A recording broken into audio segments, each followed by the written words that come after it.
Hello दोस्तों, स्वागत है आपको अपने YouTube channel ARJ education channel पर। दोस्तों, आज के इस वीडियो में हम क्लास 9 का भूगोल का चैप्टर 1, क्या नाम है दोस्तों, चैप्टर 1 का भारत की स्थिति और विस्तार हम लोग पढ़ने वाले हैं। लोग इस वीडियो में किस क्लास का है, क्लास 9 है।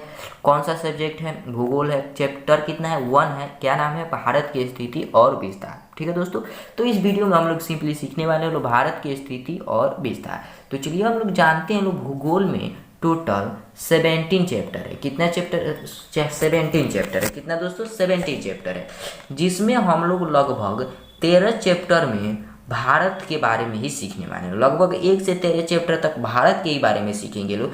इसके बाद जो 14 से 17 जो चैप्टर होगा, 14 से 17 चैप्टर तक हम लोग आपदा प्रबंधन सीखेंगे लोग, आपदा प्रबंधन। ठीक है, इन सभी के बारे में हम लोग भूगोल में जानने वाले हैं। 1 से 13 के चैप्टर तक लोग हम लोग सीखेंगे लोग 1 से 13 के चैप्टर में हम लोग सीखेंगे लोग भारत से रिलेटेड बातें, और उसके बाद 14 से 17 में सीखेंगे लोग आपदा प्रबंधन। ठीक है दोस्तों, तो उम्मीद करता हूँ आप समझ गए होंगे।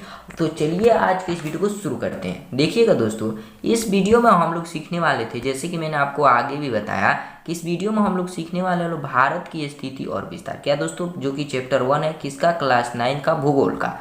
ठीक है दोस्तों, तो इस वीडियो में हम लोग सिंपली यही सीखने वाले लोग भारत की स्थिति और विस्तार। तो चलिए देखते हैं लोग। देखिएगा मैंने यहाँ पे स्क्रीनशॉट लेकर के यहाँ पे आपको, ताकि आपको कोई दिक्कत ना हो, इसलिए मैंने यहाँ पे इसको दिखा दिया है। तो देखिएगा यहाँ पे कह रहा है, भारत की गिनती विश्व के प्राचीनतम सभ्य और सुसंस्कृत देशों में होती है। किसमें होती है दोस्तों भारत की गिनती? प्राचीनतम सभ्य और सुसंस्कृत देशों में होती है। किसकी गिनती? भारत की गिनती। किसकी गिनती दोस्तों? भारत की गिनती प्राचीनतम सभ्य और सुसंस्कृत देशों में होती है। इसके साथ साथ अगर मैं बात करूं भारत की गिनती, इसके साथ साथ लोकतांत्रिक देश में भी होती है, गणतंत्र देश में भी होती है, और कृषि प्रधान देश में भी भारत की गिनती होती है। इसके साथ साथ प्राचीनतम सभ्य और सुसंस्कृत देशों के साथ साथ भारत की गिनती कृषि प्रधान देश, लोकतंत्र देश और गणतंत्र देश में भी भारत की गिनती होती है। इस बात को आपको याद रखना है। ठीक है दोस्तों, अब चलिएगा, भारतीय सभ्यता और संस्कृति का प्रसार दूर दूर तक देशों तक फैला हुआ है। कहने का मतलब भारतीय जो सभ्यता है, मतलब भारत की जो सभ्यता है और जो संस्कृति है, वह इसका जो प्रसार है यह दूर दूर तक फैला हुआ है। मतलब केवल इसी देश में नहीं, अन्य देशों तक भी यह फैला हुआ है। क्या दोस्तों? भारतीय सभ्यता और संस्कृति। इस बात को आप याद रखना है। ठीक है दोस्तों, अब देखिएगा आगे, विश्व का पहला गणतंत्र क्या है? विश्व का पहला गणतंत्र लिच्छवी है, भारत में ही विकसित हुआ था। विश्व का पहला गणतंत्र लिच्छवी भारत में ही विकसित हुआ था। इस चीज को नोट कीजिएगा दोस्तों, विश्व का पहला गणतंत्र लिच्छवी भारत में ही विकसित हुआ था। एक बार मैं और आपको बता देता हूँ, विश्व का पहला गणतंत्र लिच्छवी भारत में ही विकसित हुआ था। दोस्तों लिच्छवी आपको कोष्ठ में लिख लेना है, गणतंत्र के आगे लिच्छवी जो आपको कोष्ठ में लिख लेना है। इसके बाद हम आगे बढ़े, विश्व की पहली प्राचीन सिंधु घाटी सभ्यता जो है अविभाज्य भारत का ही अंग थी। भारत का अंग था विश्व का प्राचीन सभ्य सिंधु घाटी सभ्यता भारत का ही अंग था। तो अब देखिएगा आगे, आज विश्व में बड़ा गणतंत्र भारत ही है। जो विश्व का, जैसे कि मैंने आपको आगे भी बताया, विश्व का सबसे बड़ा गणतंत्र भारत। तो ये इस चीज को नोट कीजिएगा, विश्व का सबसे बड़ा गणतंत्र भारत ही है। विश्व का सबसे पहला गणतंत्र भारत ही है। सॉरी दोस्तों, विश्व का सबसे बड़ा गणतंत्र भारत ही है। इस चीज को नोट कीजिएगा, विश्व का सबसे बड़ा गणतंत्र भारत ही है। अब देखिएगा आगे क्या कह रहा है। आगे देखिएगा दोस्तों, आगे कह रहे हैं, भारत ही विश्व का एकमात्र ऐसा देश है जिसके नाम पर एक महासागर, हिंद महासागर का नाम है। कह रहा है कि भारत ही एक ऐसा देश है, विश्व का भारत ही एक ऐसा देश है जिसके नाम पर कि एक महासागर का नाम है। उस महासागर का क्या नाम है? हिंद महासागर है। कि उस महासागर का क्या नाम है? हिंद महासागर है। तो नोट कीजिएगा दोस्तों, यहाँ से आपको टोटल लेकर के यहाँ तक आपको नोट करना है। मैं आपको बोल भी देता हूँ, लिखिएगा नोट में, भारत विश्व का एकमात्र ऐसा देश है जिसके नाम पर एक महासागर, कोष्ठ में लिखिएगा हिंद महासागर का नाम है। भारत ही एक विश्व का एकमात्र ऐसा देश है जिसके नाम पर एक महासागर का नाम है। उस महासागर का क्या नाम है दोस्तों? तो उस महासागर का हिंद महासागर नाम है। क्या है दोस्तों? हिंद महासागर। उस महासागर का नाम है क्या है दोस्तों? हिंद महासागर। ठीक है, इंडियन ओशियन। अब देखिएगा, अब आगे बढ़िएगा दोस्तों, आगे देखिएगा, ज्ञान और विज्ञान और अध्यात्म के क्षेत्र में भारत जगत गुरु कहलाया। ध्यान दीजिएगा, केवल इसी क्षेत्र में आगे नहीं था। किस क्षेत्र में दोस्तों? सांस्कृतिक क्षेत्र और सभ्यता क्षेत्र में भारत आगे नहीं था, बल्कि ज्ञान और विज्ञान और अध्यात्म के क्षेत्र में भी भारत क्या कहलाया? जगत गुरु कहलाया। जगत गुरु कहने का मतलब विश्व का गुरु कहलाया। जगत का अर्थ हो गया, जगत का अर्थ हो गया, ध्यान दीजिएगा मैं यहाँ पे लिख देता हूँ, जगत का अर्थ हो गया विश्व और गुरु का अर्थ हो गया गुरु। ठीक है, तो जगत गुरु कहलाया किसके किसके क्षेत्र में? ज्ञान और विज्ञान और अध्यात्म के क्षेत्र में भारत जगत गुरु कहलाया। अब देखिएगा, यहाँ के वेदों और उपनिषद है, ये जो वेद थे, ये जो वेदों थी और जो उपनिषद से, इनका ज्ञान जो है केवल भारत में नहीं अनेक देशों तक यह फैला हुआ है। ठीक है, केवल भारत में नहीं अनेक देशों तक यह फैला हुआ है। कौन कौन? वेदों और उपनिषद का ज्ञान। ठीक है, अब देखिएगा आगे, आगे क्या कह रहा है, आगे देखिएगा, यहाँ का महाभारत, जैसे में ले लीजिएगा महाभारत, रामायण, पंचतंत्र की कहानी दूर दूर तक फैला है, दूर दूर देशों तक। जी दोस्तों क्या क्या देखिएगा, यहाँ पे मैंने क्या कहा कि वेदों और उपनिषद का जो ज्ञान है वह दूर दूर तक फैला है। उसमें उदाहरण लीजिएगा, महाभारत, रामायण और पंचतंत्र जो है यह दूर दूर देशों तक फैला हुआ है, दूर दूर तक देशों तक फैला हुआ है। इस चीज़ को आपको नोट कर लेना है। देखिएगा आगे, भगवान बुद्ध की उपदेश चतुर्दिक अर्थात उत्तरी दक्षिण तथा पूर्वी दक्षिण देशों तक पहुँचे। गणितीय संख्याओं और दशमलव प्रणाली की जानकारी अरब देशों से होती हुई यूरोप तक गई।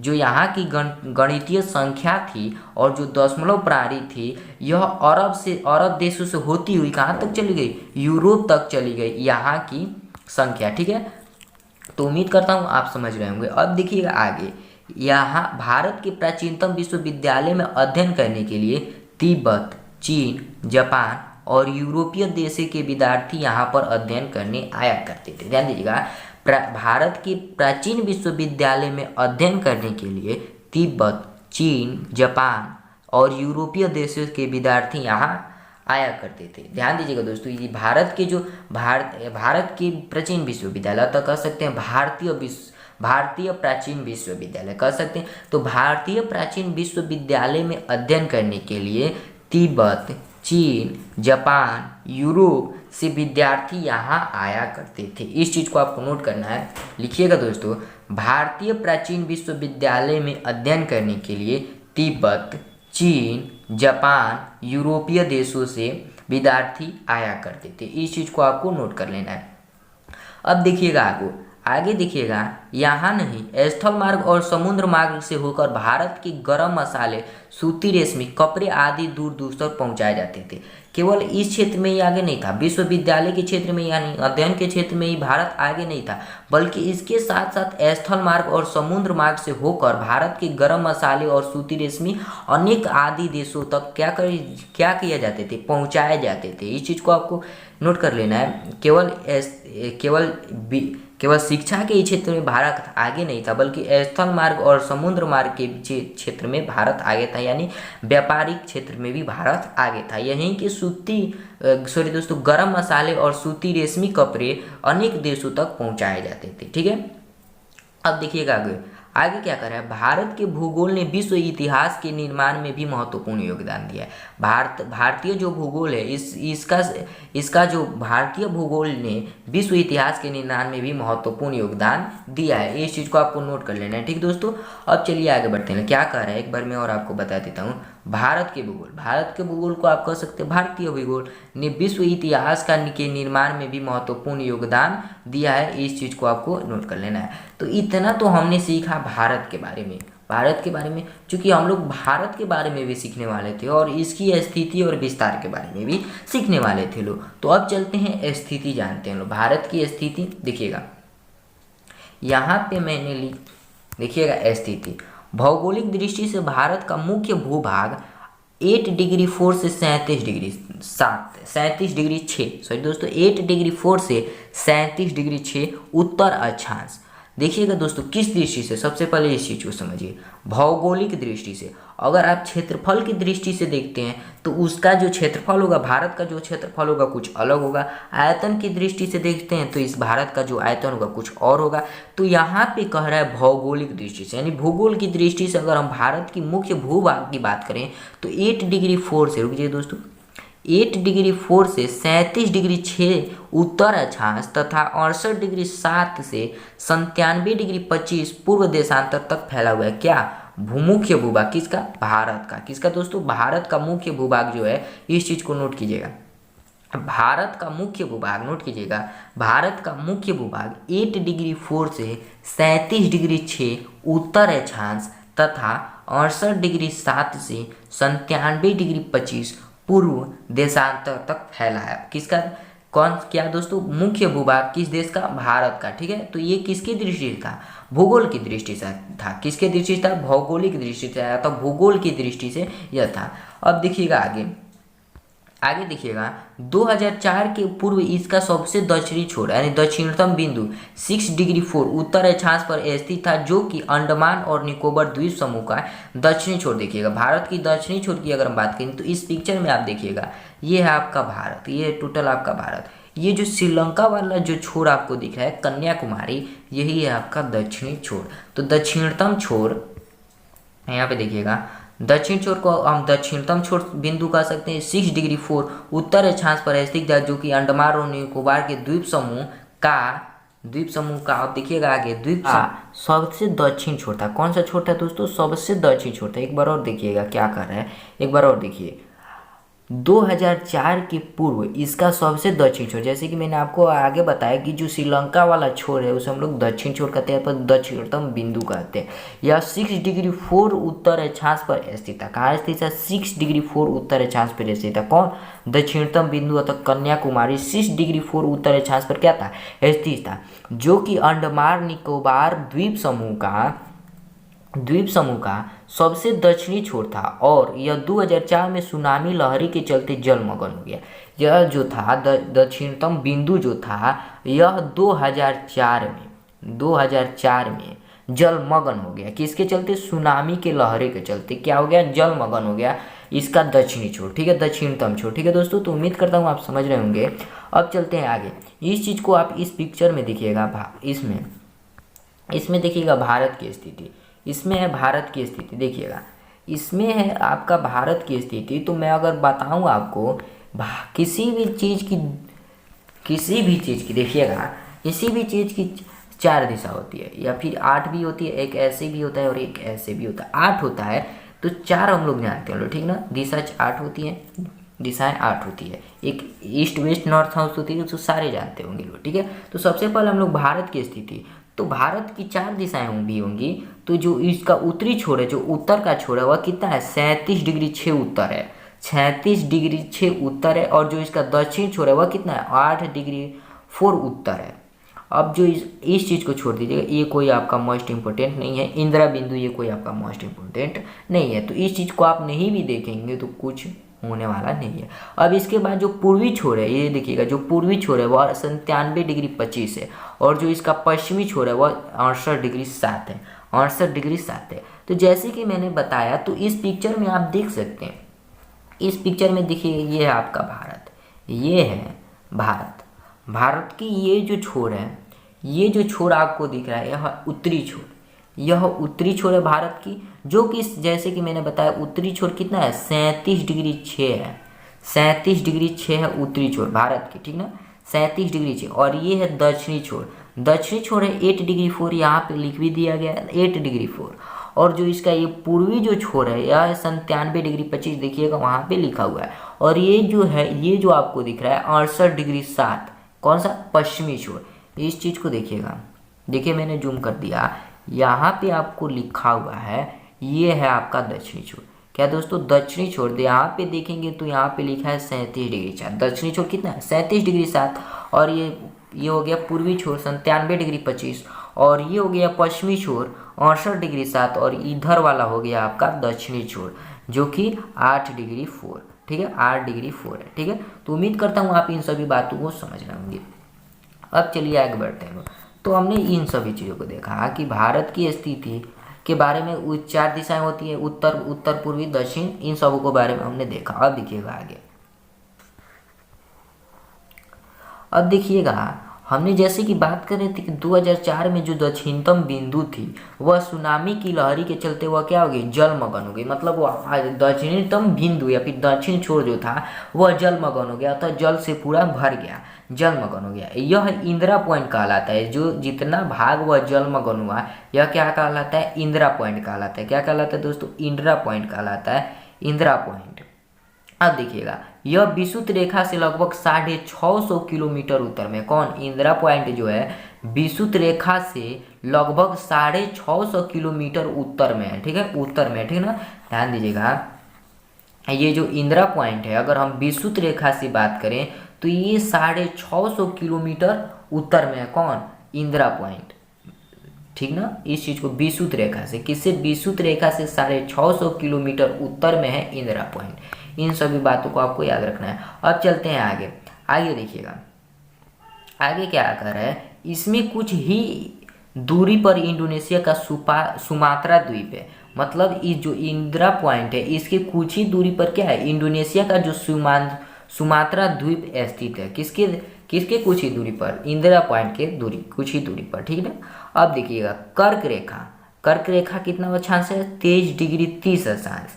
कितना अक्षांश है, 23 डिग्री 30 अक्षांश है कर्क रेखा। ठीक ना, इस चीज को आपको याद रखना है। कर्क अक्षांश कितना है, आप पोस्ट में भी देख सकते हैं, कर्क अक्षांश 23 डिग्री 30 उत्तर अक्षांश है। ठीक है ना।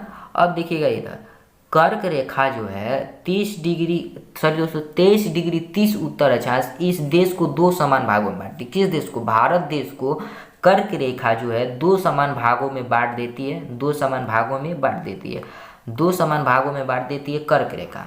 कर्क रेखा का उत्तर अक्षांश कितना है, 23 डिग्री 30 उत्तर अक्षांश। अब इस चीज को भी आप नहीं देखिएगा, जैसे कि मैंने आपको बताया कि इसमें वही बता रहा है कि उत्तरी अक्षांश जो है, उत्तरी अक्षांश 37 डिग्री 6, दक्षिणी अक्षांश 8 डिग्री 4। इन दोनों के बीच ये अगर देखिएगा तो इन दोनों के बीच 30 डिग्री का अंतर दिखाई देगा। 30 डिग्री का अंतर है उत्तरी अक्षांश के, उत्तरी अक्षांश का, और दक्षिणी अक्षांश में जब आप देखेंगे तो अंतर 30 डिग्री का अंतर दिखाई देगा। और जो आपका पूर्वी अक्षांश है और जो पश्चिमी अक्षांश है तो इनमें भी आपको कितना डिग्री का अक्षांश अंतर दिखाई देगा, 30 डिग्री का अंतर दिखाई देगा। जैसे कि मैं आपको यहाँ पे समझाने का प्रयास करता हूँ। देखिएगा ये जो है आपका 68 डिग्री 7 है, और ये है 97 डिग्री 25, ये 97 डिग्री 25 और ये 68 डिग्री 7। तो जब आप 97 डिग्री 25 को 68 डिग्री 7 में माइनस करेंगे, ये दोस्तों 68 डिग्री 7 में माइनस करेंगे तो ये जो आएगा लगभग 30 के, लगभग 30, मैंने माइनस नहीं किया है, लगभग 30 आएगा, लगभग 30 आ जाएगा। तो इन दोनों के बीच कितना अंतर है, 30 का अंतर है। अब जैसे कि ये तो उत्तरी पूर्वी का अंतर था, कितना सर दोस्तों, पूर्वी पश्चिम का अंतर था। अब उत्तरी दक्षिण देखते हैं, उत्तरी दक्षिण देखते हैं लोग। तो उत्तरी जैसे कि है, उत्तरी छोर जो है जैसे कि मैंने आपको बताया 37 डिग्री 6 है, और जो आपका दक्षिणी छोर है 8 डिग्री 4 है। तो इसमें भी आप जब घटाएंगे तो यह 30 डिग्री का अंतर आपको लगभग दिख जाएगा। तो आप कह सकते हैं कि उत्तरी और दक्षिणी छोर में लगभग 30 डिग्री का अंतर है, और पूर्वी और पश्चिमी छोर में भी लगभग 30 डिग्री का अंतर है। तो वही चीज़ वहाँ पे भी कह रहा था, मैंने आपको बता दिया। अब यहाँ पे देखिएगा, अब यहाँ पे देखिएगा, ये वे भी वही बता रहा था। अब भारत के विस्तार के बारे में देखते हैं। भारत की विस्तार, यहाँ पे आपको विस्तार दिख जाएगा। तो भारत एक विस्तृत देश है, जैसे कि मैंने आपको आगे बताया कि भारत एक विकसित देश है, आगे भी हम लोग जानेंगे। इसके उत्तरी सिरे में 22 डिग्री उत्तर अक्षांश तक पूर्वी विस्तार बढ़ता गया है। जो इसका उत्तरी सिरा है वह 22 डिग्री उत्तर अक्षांश तक, इसका पूर्वी पश्चिम सिरा क्या हो गया, विस्तार बढ़ता गया है। ठीक है ना, इसका पूर्वी पश्चिम का जो विस्तार है वह क्या हो गया, बढ़ता गया है। कब, 22 डिग्री उत्तरी अक्षांश तक।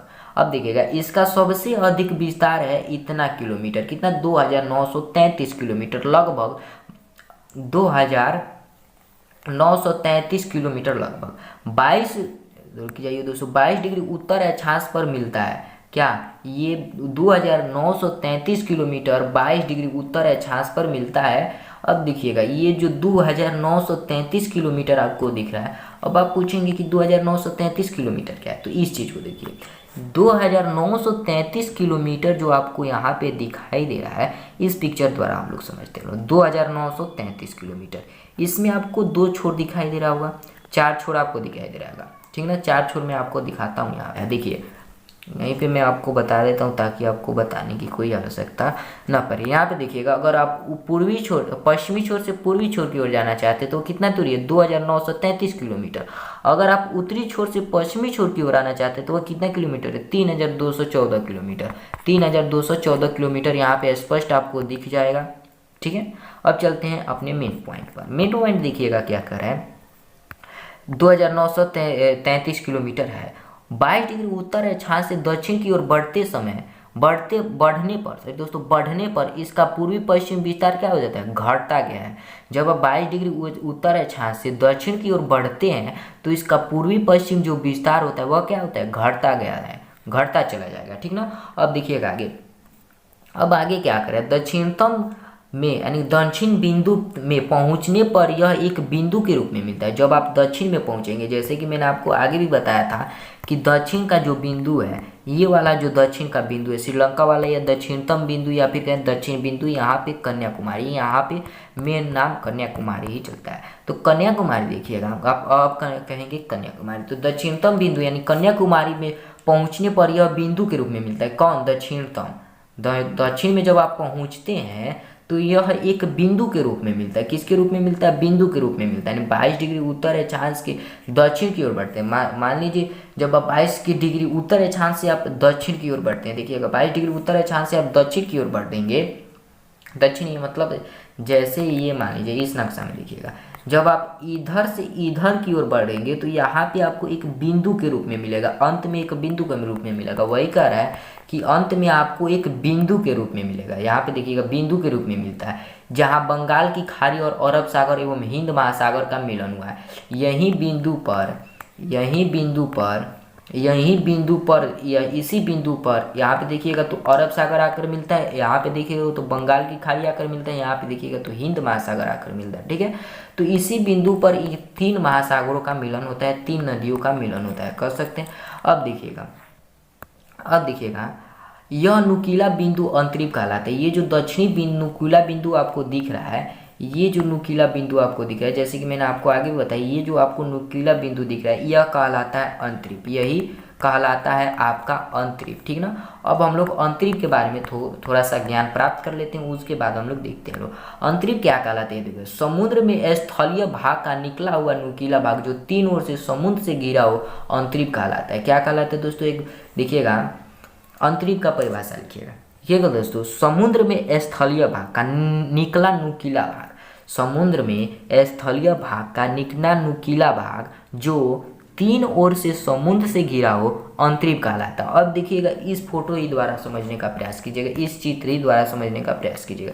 इसमें आपको ये जो दक्षिणतम बिंदु दिख रहा है इसे हम लोग अंतरिप कहते हैं। इसको देखेंगे तो इधर से भी पानी से घिरा है जो अरब सागर है, इधर से भी पानी से घिरा है जो बंगाल की खाड़ी, और इधर से भी जल से घिरा है जो किससे, हिंद महासागर है। तो अतः आप कह सकते हैं 3 ओर से जल से घिरा है, इसलिए क्या कहलाएगा, अंतरिप कहलाएगा। वह किसी भी देश का मतलब किसी भी भाग का वह नुकीला भाग जो 3 ओर से क्या किससे घिरा हो, जल से घिरा हो, वही अंतरिप कहलाता है, ठीक है।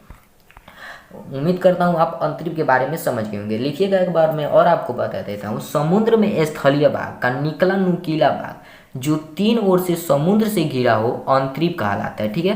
क्या कहलाता है दोस्तों, अंतरिप कहलाता है। अब देखिएगा आगे, भारत के इसी दक्षिण अंतरिप का नाम कन्याकुमारी अंतरिप है।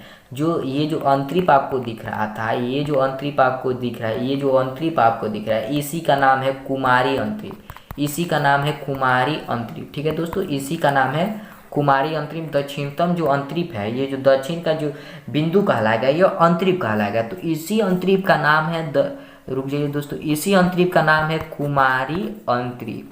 इसी अंतरिप का क्या नाम है, कुमारी अंतरिप, ठीक है। इसी अंतरिप का नाम है कुमारी अंतरिप। अब तो हमने यह समझा, इसके आगे देखिएगा, भारत के उत्तरी छोर में इसे छोर की बिंदु इतना किलोमीटर है, यानी 3214 किलोमीटर है। किस छोर से, उत्तरी छोर से इस छोर की दूरी, किस छोर से, उत्तरी छोर से इस छोर की दूरी 3214 किलोमीटर। कहने का मतलब ये जो छोर आपको दिख रहा है, ये छोर है आपका उत्तरी छोर और ये है दक्षिणी छोर। मतलब इन दोनों के बीच की जो दूरी है वह 3214 किलोमीटर है। जैसे कि मैंने आपको आगे भी बताया, आगे भी बता चुका हूँ कि यह उत्तरी छोर से दक्षिणी छोर की बिंदु 3214 किलोमीटर है। तो देखिएगा एक बार मैं और आपको बता देता हूँ, पूर्वी छोर से पश्चिमी छोर की दूरी, पूर्वी छोर से पश्चिमी छोर की दूरी लगभग, ध्यान दीजिएगा, पूर्वी छोर से पश्चिमी छोर की दूरी लगभग 2933 किलोमीटर है और उत्तरी छोर से दक्षिणी छोर की दूरी लगभग, भारत की मैं बात कर रहा हूँ, उत्तरी छोर से और दक्षिणी छोर की दूरी लगभग 3214 किलोमीटर है। ठीक ना, इस चीज़ को आपको नोट करना कि उत्तरी छोर, सभी दोस्तों, भारत की पूर्वी छोर और पश्चिमी छोर की दूरी लगभग 2933 किलोमीटर, कितना है दोस्तों, 2933 किलोमीटर है। यह है जो आगे मैंने आपको उत्तरी छोर की दूरी बता दी, पूर्वी और पश्चिमी छोर की दूरी बता दी, यह है पूर्वी और पश्चिमी छोर की दूरी। अगर मैं उत्तरी और दक्षिणी छोर की दूरी की बात करूँ तो 3214 किलोमीटर, 3214 किलोमीटर। लिखिएगा दोस्तों, भारत की पूर्वी और पश्चिमी छोर की दूरी 2933 किलोमीटर, भारत की उत्तरी और दक्षिणी छोर की दूरी 3214 किलोमीटर। ठीक है, तो अब बढ़ते हैं आगे।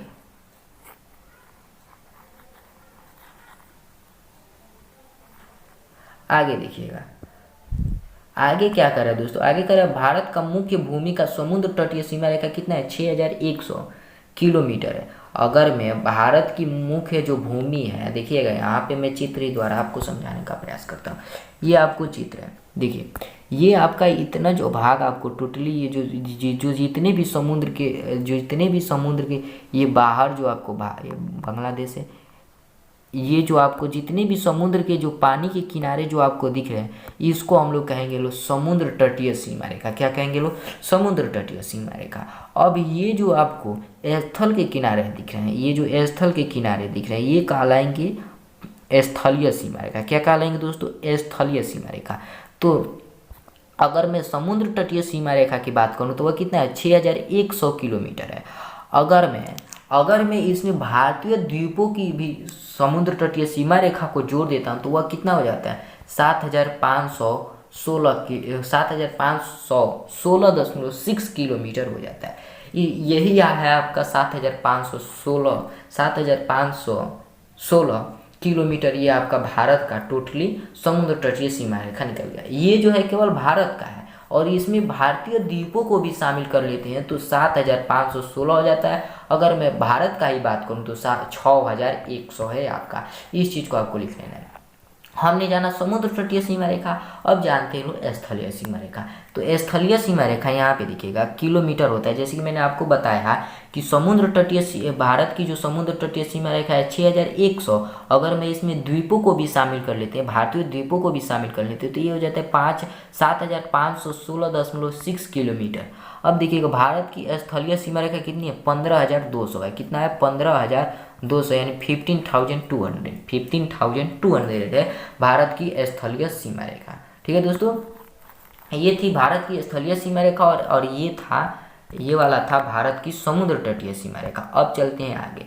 अब भारत की आकृति और आकार देखते हैं लोग। इसमें हम लोग सीखेंगे लोग क्षेत्रफल, आकृति और आकार। इसमें हम लोग आकृति में सीखेंगे लोग इसका आकृति कैसे और इसका आकार देखेंगे लोग। ठीक है, तो देखिए आकृति में हम लोग सबसे पहले सीखेंगे लोग इसमें क्षेत्रफल। आकृति में हम लोग सीखते हैं लोग क्षेत्रफल। देखिएगा आकृति, देखिएगा भारत विश्व के 7 विशाल देशों में एक है। मतलब अगर क्षेत्रफल की दृष्टि से हम देखते हैं तो भारत विश्व के 7वें स्थान पर है। कौन से स्थान पर है, 7वें स्थान पर है। मैं आपको सारे चित्र भी मैं आपको दिखाऊंगा। ठीक है, अब देखिएगा भारत विश्व के 7वें स्थान पर है किसके हिसाब से, क्षेत्रफल के हिसाब से। इसका क्षेत्रफल लगभग 32 लाख वर्ग किलोमीटर। भारत का क्षेत्रफल कितना वर्ग किलोमीटर है, 32 लाख वर्ग किलोमीटर है। अगर आपसे कोई पूछे, इस चीज़ को नोट कीजिएगा, इस चीज़ को नोट कीजिएगा, भारत का भारत का क्षेत्रफल कितना किलोमीटर है। भारत का क्षेत्रफल है तो 32.8 लाख वर्ग किलोमीटर। कितना दोस्तों, 32 लाख भी कह सकते हैं, अगर लगभग 32 लाख भी कह सकते हैं, लेकिन आपको यह लिखना होगा 32.8 लाख वर्ग किलोमीटर। कितना, 32.8 लाख वर्ग किलोमीटर। ठीक है, इस चीज़ को आपको नोट कर लेना है। एक बार मैं और आपको बता देता हूँ, भारत का क्षेत्रफल देखिएगा दोस्तों, भारत का क्षेत्रफल 32.8 लाख वर्ग किलोमीटर है। अब देखिएगा, दुनिया का 7वां बड़ा देश होते हुए भी इसका क्षेत्रफल विश्व का स्थल के भाग का कितना है, 2.4% है। 2.4%। अब यह कह क्या रहा है, इस चीज़ को देखिएगा, मतलब दुनिया में जितने भी स्थल है, मतलब जितने भी भूमि है विश्व में, उसका 2.4% ही भारत अपने पास रखता है। बाकी का जो परसेंट बचता है वह दूसरे के पास रहता है। जैसे मान लीजिए, अगर वो 100 किलोमीटर भूमि है, मान के चलिए 100 किलोमीटर भूमि है, इसमें आपका जो है 2.4% किलोमीटर मैं रखता हूँ, तो इसमें जो है आपका जो टोटली बच गया वो अन्य देशों के पास है, मतलब सारे देशों के पास है। तो 7वें स्थान पर होते हुए भी भारत के पास कितने भूमि भाग है, 2.4 किलोमीटर, किसके हिसाब से, विश्व स्थल के हिसाब से, ठीक ना। अब चलिए आगे। अब मैं यहाँ पे आपको दिखा दूंगा, देखते हैं लोग, विश्व के 7 बड़े देश कौन कौन से हैं। पहला है रूस का क्षेत्रफल कितना है, 170.7 लाख वर्ग किलोमीटर। 170.7 लाख वर्ग किलोमीटर रूस का है, जो कि सबसे बड़ा क्षेत्रफल अपने पास रखता है। अगर आप विश्व का सबसे बड़ा क्षेत्रफल वाला देश कौन है, तो रूस। इससे क्वेश्चन भी बन सकता है। अब देखिएगा कनाडा की बात करूँ तो यह 99.7 लाख वर्ग किलोमीटर इसका क्षेत्रफल है। तीसरा है संयुक्त राज्य अमेरिका का जो 98 लाख वर्ग किलोमीटर है इसका क्षेत्रफल। अब बात करते हैं चीन, चौथे स्थान पर है चीन की जो अगर क्षेत्रफल की हम बात करें तो 95.9 लाख वर्ग किलोमीटर। अगर पाँचवा है ब्राज़ील की मैं बात करूँ तो 85.4 लाख वर्ग किलोमीटर इसका क्षेत्रफल है। छठा है ऑस्ट्रेलिया का अगर मैं क्षेत्रफल की बात करूँ तो 76.8 लाख वर्ग किलोमीटर। इसके बाद आता है हमारा भारत, जो कि 7वें स्थान पर है, इसका 32.8 लाख वर्ग किलोमीटर, जैसे कि मैंने आपको आगे भी बताया। तो ये थी इसका आकृति। अब देखते हैं इसका आकार देखिएगा। इस देश का दक्षिण भाग की आकृति मोटे और त्रिभुज के आकार का है, जैसे कह सकते हैं अंग्रेजी के जो अक्षर है भी वैसे इसके समान है। ध्यान, इस देश के दक्षिण भाग की आकृति मोटे तौर पर त्रिभुजाकार है, या अंग्रेजी के वी यानी भी अक्षर के समान है, जिसके पश्चिम में अरब सागर तथा पूर्व में बंगाल की खाड़ी है। अब देखिए मैं इसमें आपको दिखाता हूँ, एक मैं पिक्चर ले लेता हूँ, उसके बाद में आपको क्या कर रहे हैं हम लोग, सिंपली भारत के बारे में सीख रहे हैं। तो कह रहे हैं कि इसका जो दक्षिण भाग है, यही आपका दक्षिण भाग, जैसे कि मैंने आपको आगे भी बताते आ रहा हूँ। तो ये है आपका दक्षिण भाग। जब आप इस दक्षिण भाग को देखते हैं तो यह भी के आकार का दिखता है, या फिर त्रिभुज के एक कोण के आकार का दिखता है, ठीक है। तो ये जो दक्षिण भाग है यह आपको किस आकार का दिखता है, भी के आकार का दिखता है। और इसके ध्यान दीजिएगा, और इसके पश्चिम में क्या है, अरब सागर है, और इसके पूर्व में क्या है, इसके पश्चिम में अरब सागर तथा पूर्व में बंगाल की खाड़ी है। पश्चिम में अरब सागर और पूर्व में बंगाल की खाड़ी है। तो देख सकते हैं इसका दक्षिण जो भाग है वह किस टाइप का है, भी टाइप का है, यानी भी का आकार का है। अब देखिए आगे, हमने दक्षिण भाग समझा, अब बिचली देखते हैं लोग। इसका मध्य उत्तरी भाग चौड़ा है तथा बिल्कुल उत्तरी भाग शरीर के सिर की स्थिति एवं आकार का जैसा है, अब देखिए इस चीज को देखिएगा, इस चीज में देखिएगा, कह रहे हैं कि इसका जो मध्य भाग है, मतलब जो बीच का भाग है वह कैसा है, मोटा और चौड़ा है। तो देख सकते हैं ये चौड़ा है बीच का भाग। और जो ऊपरी भाग आप देखेंगे तो ये किसके आकार के जैसा है, सर के आकार के जैसा। कैसे, मानो कि शरीर के सर के आकार के जैसा। मैं एक बार और आपको रिपीट कर देता हूँ, उसके बाद मैं आगे बढ़ता हूँ। इसमें आपको 3 छोर दिख रहे हैं, 3 छोर देखिए। इसका जो दक्षिणी छोर है यह किसके आकार का है, भी के आकार का, तो त्रिभुज के आकार का भी कह सकते हैं। और इसका जो मध्य छोर है वह कैसा है, मध्य छोर मोटा और चौड़ा है। और ऊपरी सतह जो है, इसका ऊपरी जो छोर है वह है सिर के आकार के जैसा है। तो उम्मीद करता हूँ आप समझ रहे होंगे। इसके बाद आगे बढ़ते हैं लोग। इसका दक्षिण भाग लगभग 22 डिग्री उत्तर अक्षांश से दक्षिण ओर की क्रमश पतला होता गया है। अगर आप देखेंगे इसका जो दक्षिण भाग है 22 डिग्री उत्तर अक्षांश से दक्षिण की ओर क्रमश पतला हो गया, मतलब इधर से यह देखेंगे तो यह क्या हो गया, पतला होता गया। देखेंगे तो यह पतला होता गया और यहाँ पर आकर के यह बिंदु के टाइप में मिल जाता है, ठीक ना। जिसे हम दक्षिणतम बिंदु भी कहते हैं। अब देखिएगा यह भाग प्रायद्वीपीय भारत कहलाता है। ये जो भाग कहलाते हैं, ये भाग प्रायद्वीपीय भारत कहलाता है। ये भाग क्या कहलाता है? प्रायद्वीपीय भारत कहलाता है। ठीक ना, उम्मीद करता हूँ आप समझ रहे होंगे। ये भारत, ये जो भाग है भारत के, ये जो भाग है प्रायद्वीपीय भारत कहलाता है।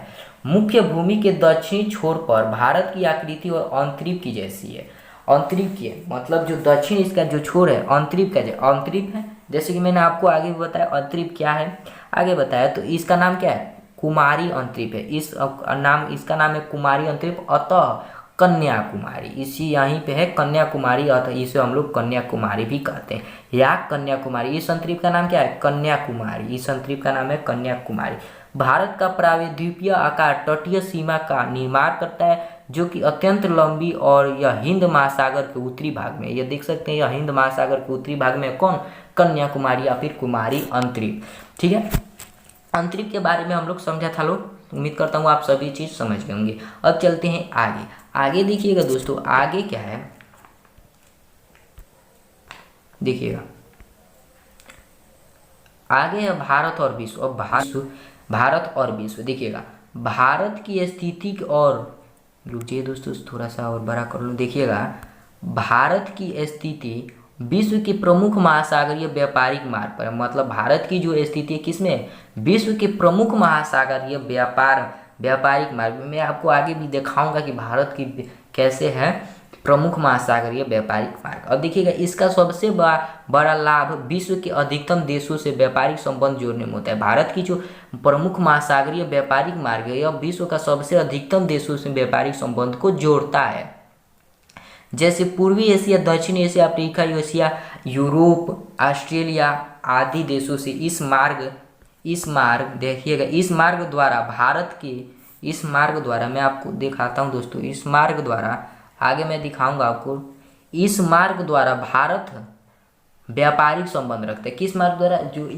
जो समुद्र तटीय, जो समुद्र व्यापारिक महासागरीय जो व्यापार है, इस मार्ग द्वारा अनेक देशों से भारत व्यापारिक संबंध रखता है। किस मार्ग द्वारा? मैं आपको आगे दिखाऊंगा। अनेक मार्ग है। एशिया एवं यूरोप से स्थल मार्ग द्वारा भी भारत की सांस्कृतिक एवं व्यापारिक संबंध रहा है। मतलब एशिया जो है और जो यूरोप है, इससे भी स्थल मार्ग द्वारा भी भारत का संबंध रहा है। किसमें? सांस्कृतिक एवं व्यापारिक संबंध में। किसके द्वारा? स्थल मार्ग द्वारा। दक्षिण पूर्व के द्वीपों तक आसानी से इस मार्ग में जाया जाता है। मतलब अगर दक्षिण से अगर पूर्व के द्वीप तक आप जाना चाहें तो आसानी से इस मार्ग द्वारा जाया जा सकता है। भारतीय नौकाएं किसके द्वारा जा सकता है? महासागरीय द्वारा। अब देखिएगा, भारतीय नौकाएं व्यापार के सामान के साथ यहाँ के विचार और दर्शन को दूर दूर तक पहुँचाती है।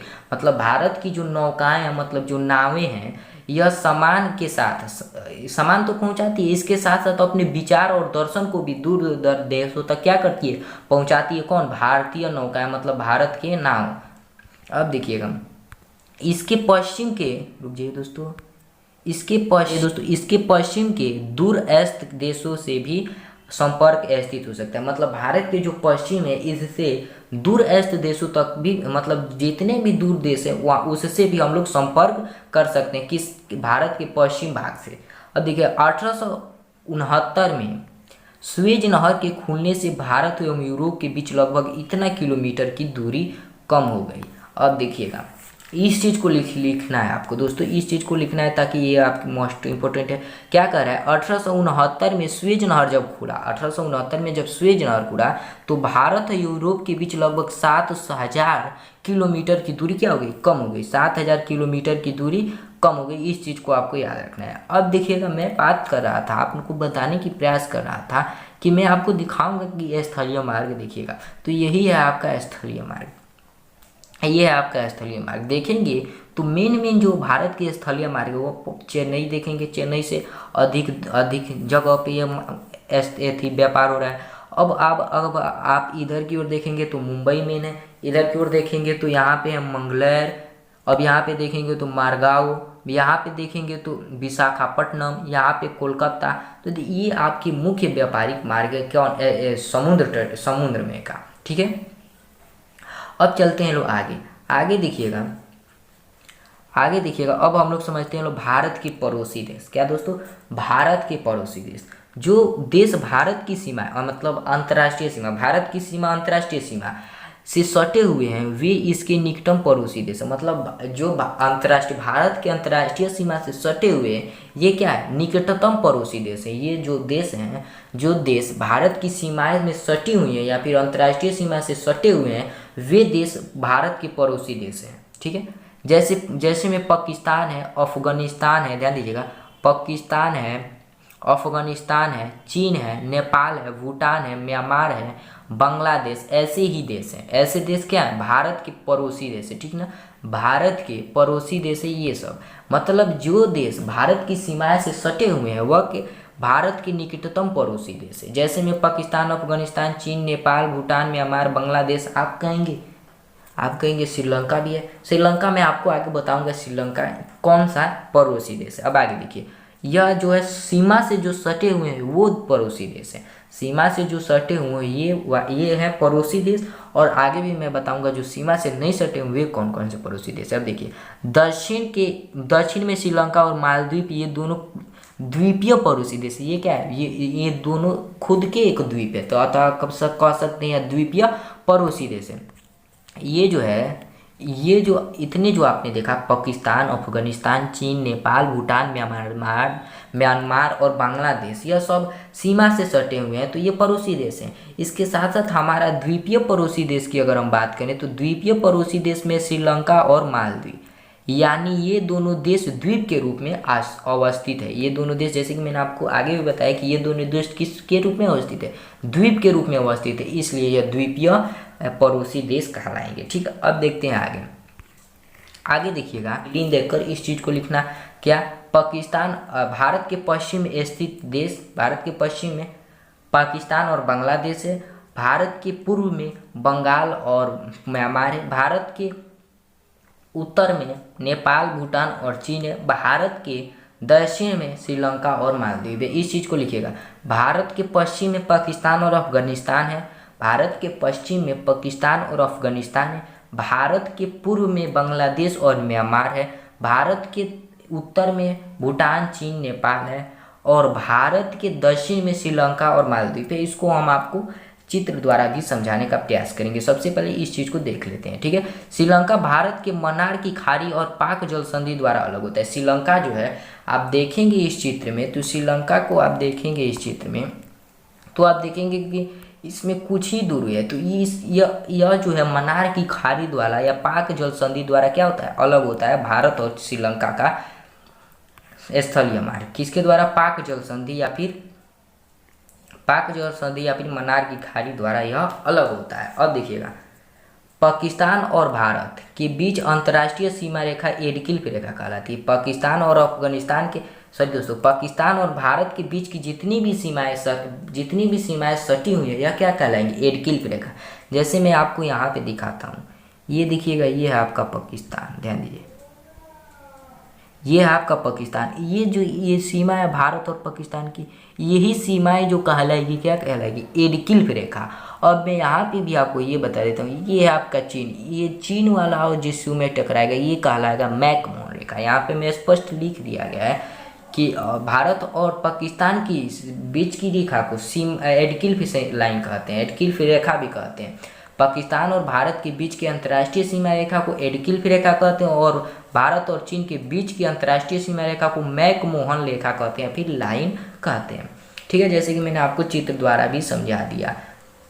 अब देखते हैं आगे देखिएगा, आगे क्या कर रहे देखिए, भारत एवं इसके 6 अन्य पड़ोसी देश है। भारत के साथ साथ इसके 6 और अन्य पड़ोसी देश है। कौन कौन से? पाकिस्तान, नेपाल, भूटान, बांग्लादेश, श्रीलंका और मालदीव। इसके साथ अफगानिस्तान भी हो सकता है, क्योंकि इसके भारत अफगानिस्तान का छोटा सा स्थान भारत से टकराता है। मैं आपको आगे दिखाऊंगा, जो कि दक्षिण पूर्व एशिया में स्थित है।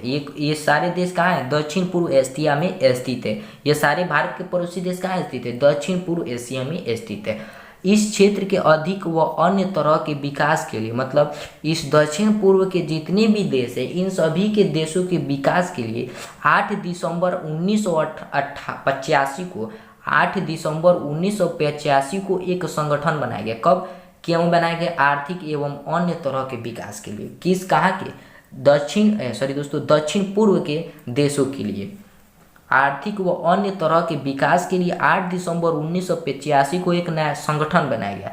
इस संगठन का नाम दक्षिण एशिया क्षेत्रीय सहयोग संगठन है। दक्षिण एशिया क्षेत्रीय सहयोग संगठन है। इस संगठन का नाम क्या दिया गया? दक्षिण एशिया क्षेत्रीय सहयोग संगठन है, जिसे हम लोग सार्क भी कहते हैं, कहा जाता है इसको, हम लोग सार्क भी कहते हैं। ध्यान दीजिएगा, जो दक्षिण पूर्व के जितने भी देश हैं इनके आर्थिक व अन्य तरह के विकास के लिए 8 दिसंबर 1985 को एक संगठन बनाया गया, जिसका नाम था दक्षिण एशिया क्षेत्रीय सहयोग संगठन। इसको हम लोग सार्क भी कहते हैं। ठीक है, तो अब मैं क्या कह रहा था कि अफगानिस्तान भी हमारा पड़ोसी देश होते। देखिएगा, यहाँ पे देखेंगे तो ये है आपका अफगानिस्तान। अब आप ध्यान से देखेंगे तो ये छोटी सी टुकड़ी इधर आ रही है और यहाँ पे इसका छोटा सा टुकड़ा इससे टकरा रहा है, तो ये भी हमारा पड़ोसी देश हुआ। अब मैं बात कर रहा था भारत की चौहद्दी की, तो देखिएगा इधर की ओर देखिएगा तो आपका ये रहा नेपाल और ये रहा भूटान और ये रहा चीन।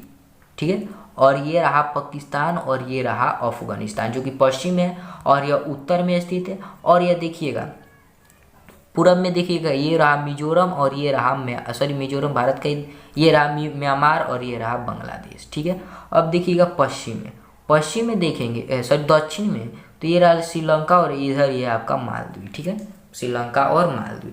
तो उम्मीद करता हूँ आप इन सभी चीज़ों को समझ गए होंगे। धन्यवाद।